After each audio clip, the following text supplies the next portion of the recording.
नमस्कार जय जगन्नाथ। आज रेसिपीटी आपण मानक बहुत ही बढ़िया लगे।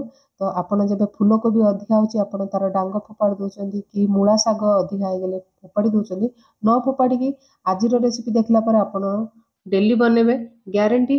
आज रेसिपी आपण मानक बहुत ही बढ़िया लगे और टेस्टी बनुची। तो मुझे नहीं गोटे मूला बिडार शाग जोटा कि मुझे झाउली जाए गोटे बिड़ा नहीं आ गोटे नहीं फूलकोबीर डांग सहित डेम्फ नहीं मूला नहीं कखारु आलू दीटा सारू गोटे बैगण नहीं। तो आपन को ए परिवा भितर जोटा पसंद ऐड कर पारे ना स्किप कर भी करें किंतु एतिकी परिवा नहीं कले बहुत ही टेस्टी रेसिपी बनूची।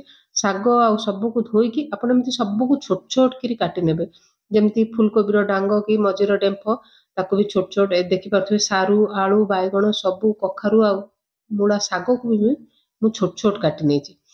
तो आपण कहे बड़ काटिले कौन असुविधा किसी असुविधा नहीं किंतु आपण एमती छोट छोट काटिके रेसिपीटा बनातु आ बनै सारा पर आपण को केमिति रेसिपीटा लागिला निश्चिंत कमेंट करी कहबे। तो एठी मु प्रेशर कुकर नेची। तो प्रेशर कुकर जो सब शाग आ डेम्फ परिबा सब को मुझे ऐड कर नेची आ देखि पाथुवे फूलकोबीर डांग को मु केते छोट छोट काटिके नेची। तो सब को प्रेशर कुकर रे एठी पकै नेची।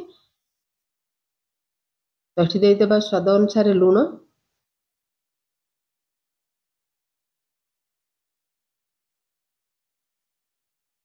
एठी देछि आधा चामच हळदी गुंड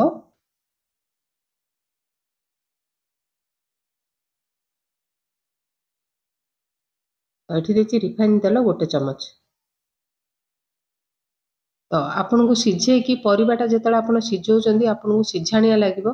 तो एई प्रोसेस करंतु आपनकर टेस्ट माने रेसिपीटा एते टेस्टी लागिबो। आ जो आपन परिबाटा सिझौचंदी आपन को सिझा परिबा परि लागिबोनी जेमति आपन भाजी की बनौचन से टाइप रो लागिबो।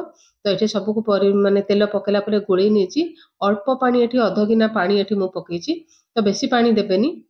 तो गैस रो माने प्रेशर लीड बंद करनबा एटा मीडियम हीट रे दीटा हुइसिल आसबा को देबा। तो चलतु आप गोटे मसला रेडी करनबा। तो एठी नहीं देखि पारथुवे 10 रु 12 कुला बड़ बड़ रसुण नहीं आ छोट खंड तक 2 खंड करके नहीं आ एठी नहीं हलदिया सोरिष 2 चमच आ कंचा लंका देखि पारथुवे 6 टा रु 7 टा नहीं। तो आपण जेतिकी राग खाइबे से अनुसार नेबे किंतु कंचा लंकाटा आपण ए रेसिपी टिक अधिका बाटंतु भल लागिवो। तो देखि पारथुवे मु एठी चिकन करी बाटी नहीं आ अदा रसुण को देखि पारथुवे केते खदड़ा करी छेचिछि। तो रेसिपीटा यही प्रोसेस रे बनातु। तो रेसिपीटा बहुत ही बढ़िया लगे। तो ये मु रिफाइन तेल गोटे चमच देछि एठे गोटे रु 2 चमच भी हम मुझे सोरिष तेल नहीं। तो तेल को भलसे तातीबा को देबा किंतु आप सोरिष तेल बनातु रेसिपीटा बहुत ही बढ़िया लगे। तो ये दीटा देछि सुखिला लंका अल्प हेंगु देछि तो गोटे चमच पंचफुटन देछि। तो ये सबको भलसे भाजीबा को देबा।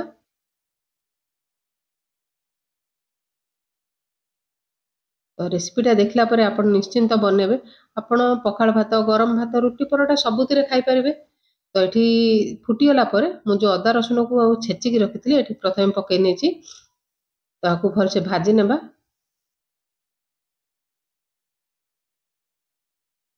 तो आपण जो रेगुलर कला सोरिष यूज करछंती थरे टेमती हळदिया सोरिष बाटिकी देखंतु आपनकर टेस्ट बहुत बढ़िया लागुची। जदि आपण पारे हळदिया सोरिष नै तो आपण रेगुलर सोरिष बाटिकी करि परिबे। तो एठी देछि गोटे मीडियम साइज रो प्याज को पतला पतला काटिक नेछि। तो देखि पाते प्याज भी भलसे भाजी गेलानी। तो एठी देछि मु बडी तो टिके हाथ रे भांगी पकेछि एटा होछि बिरी डाली बडी ताकू भलसे भाजी नेबा। तो एठी बडी भलसे भाजी गेला पर एठी देछि गोटे मीडियम साइज रो गोटे टमाटो। तो टमाटो को एठी भलसे भाजी नेबा। तो आज रेसिपी देखला पर आपण निश्चिंत बनातु। तो आपन को केमती लागिला निश्चिंत कमेंट करी कहबे। तो जेहेतु सिझिला बेले लूण देइतिली आउ एठी अल्प लूण दे देछि। तो आज रेसिपी जदि आपण मानू भल लागुची तो निश्चिंत कंजूस न करी गोटे लाइक निश्चिंत करि नेबे। तो एठी जो सोरिष मसला बाटितिले से पेस्ट को एठी पकै नेबा। तो एठी गिन्ना धोई के अल्प पानी दे देछि। तो 2 ରୁ 3 मिनिट मसला को भलसे कषि नेबा।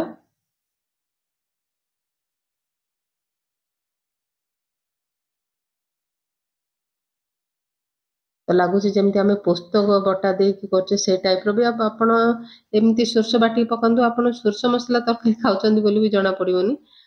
अल्प हलदी गुंडा देछि, अधा चमच देछि काश्मीर रेड चिली पाउडर जोटा कि कलर भल आसो किंतु राग हेनी जेहेतु आम कंचा लंका ढेर सारा बाटीचे।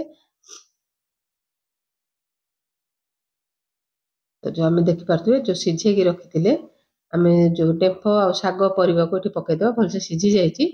आ देखिपे आपन को जो सीझाटा सीझाणिया टाइप लगे जदि आप प्रोसेस रे सीझौं तो सबको मसला रे पकई नवा।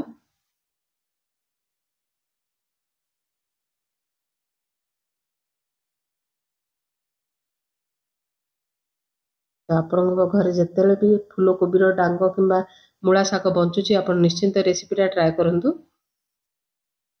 सबको भलसे गोल नवा आउ 2 मिनिट भलसे आम कषे ना गैस रे जमती आम भलसे फुटिकी एमती बहलिया बहलिया ही बन की खाइबे तो बहुत ही टेस्टी बनूची। आ बन की खातु खाइबा पूर्व चैनल को लाइक शेयर सब्सक्राइब करने को जमारू भूलिबेनी।